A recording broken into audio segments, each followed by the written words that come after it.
As most of you may or may not know, Lori and I have been living in our RV for the last 6 to 8 months. And what we're going to try and discuss right now is what we are doing in preparation for getting on the road and ready with our RV. Ready to go traveling with our RV. So we have done a lot of renovations and other related upgrades to our RV. And we've taken you through a lot of the process, and now I would like to sit down with you and explain to you what we're trying to do and what we're trying to accomplish within the RV living lifestyle. Currently, we are at our friend's house. Thank you, Kevin, for inviting us over. We've really do appreciate all of your extended for allowing us to live on your property while we are renovating and getting things taken care of. Like I said, Kevin has been helpful with us by letting us park our RV into a spot on his side yard, as you can see there.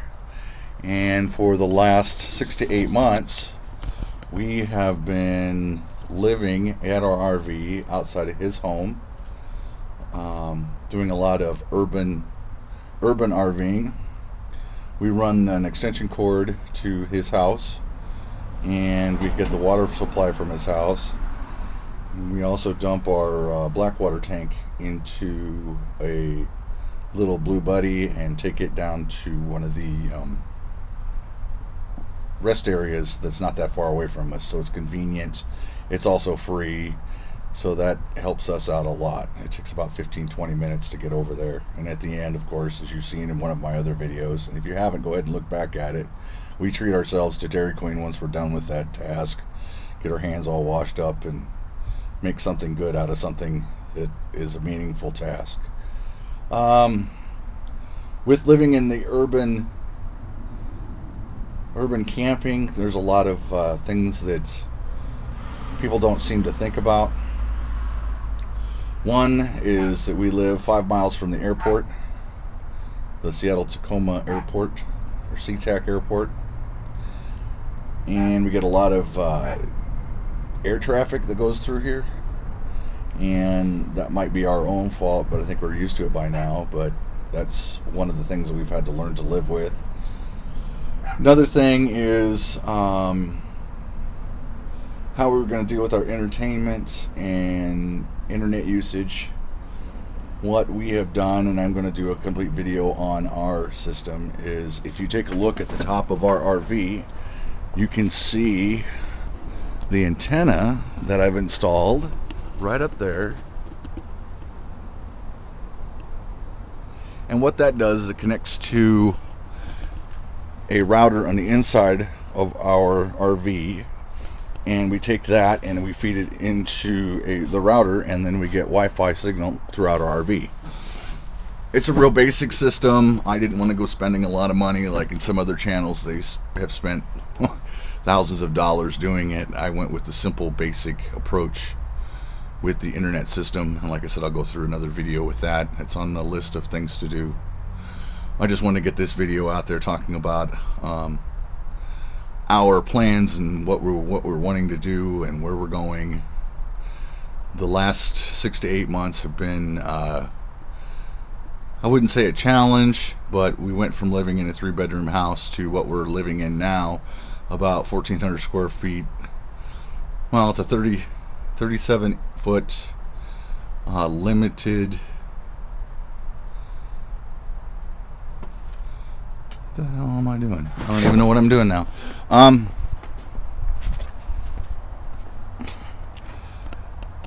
Yeah, we moved into a 37 foot Fleetwood limited RV. It's a used one we got off of Craigslist.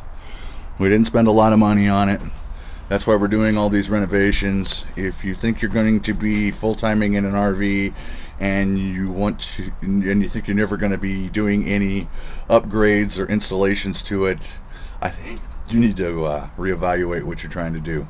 There's a lot of work that goes into maintaining an RV, and if you're not 100% sure, you need to do some research and read up on it to get some more information about what is needed. All the little systems inside there, one at a time, is not that big a deal, but when you're dealing with 2 or 3 different systems on an RV, it can become more of a headache. I have 2 systems left on my RV that I really need to look at. One of them is the water storage.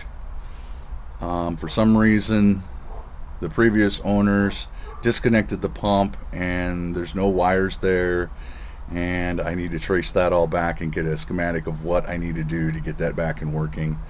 I don't think the pump works, so that's going to be an expense that we need to acquire to get a new pump. The other thing that I'm having some difficulties with, there's actually 3 of them.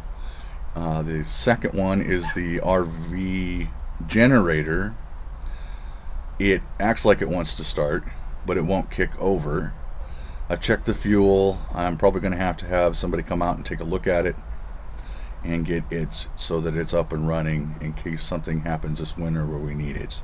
I do have a backup generator that we used at our house when we were living in one, and if all else fails I can plug directly into that.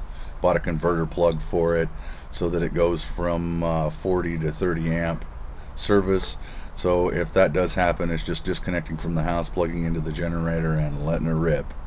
The third thing that I'm having issues with is the onboard heaters.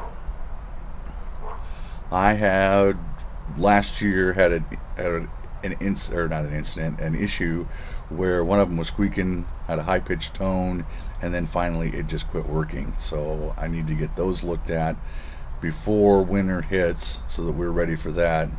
We do have backup systems in place in case those do go down. We have a heater that's in the main cabin, and then we went and bought a gas buddy so that we can connect it into the bedroom and maintain heat. I like to have more than one system available to us at any time. That way, if one system goes down, we have a backup plan and we can go with that. So those are the 3 areas that are needing some work, and that's just to get it to stay here. We had some issues. As most of you probably don't know, I got into an accident right after we first purchased the RV. We were going to go down and visit my daughter for a weekend, and we're going to take the RV down, and I got into a car accident, and it kind of mushed up the front of the RV, but I've got most of that taken care of.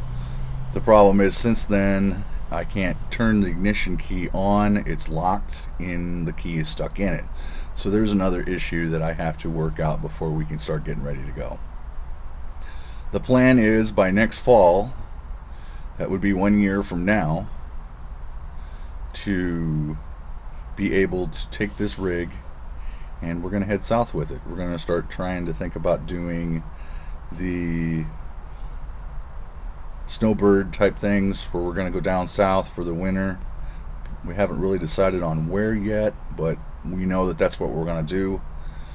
So that all builds up to where we're at now. We want to go down south and then come back up here for the summer, which is Washington State and the Renton area. So I'm not that far from Seattle, and we really enjoy it here. This is where my kids and my family are from, and we kind of like to go down to the Texas, and maybe Nevada. We're not really sure what we're talking about yet.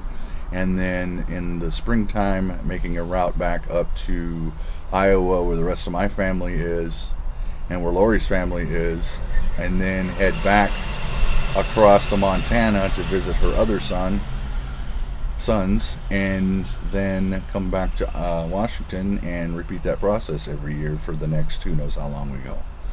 But that's where we're going. That's some of the issues that I'm facing, and that's about it. So if you have any comments or questions, please leave them down below.